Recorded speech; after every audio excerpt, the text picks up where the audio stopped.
Assalamualaikum, ya Waalaikumsalam. Dong tanya tentang hukum urung nonton aurat perempuan lewat media sosial melalui layar HP ataupun melalui layar TV, bolehkah ataupun haram? Karena nalung dengar berbeda pendapat bak gure-gure. Punya gure panjang gebet, gepegah, god be yang nonton. Mamnya gure baru bain ke tepu hukum, nyai kanyan, ya ke, ni hana geli baju hang gerembak pegah tinggal bengok.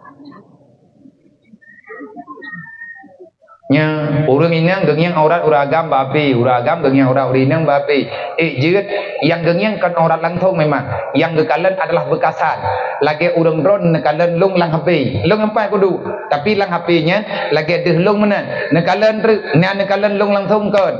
Yang drone nekalan adalah cahaya lung. Yang gepahareun kalan langthong. Tapi meefeknya so tanggungjawab. Sesuatu mayu awilu ilal maksiat fahuwa maksiat.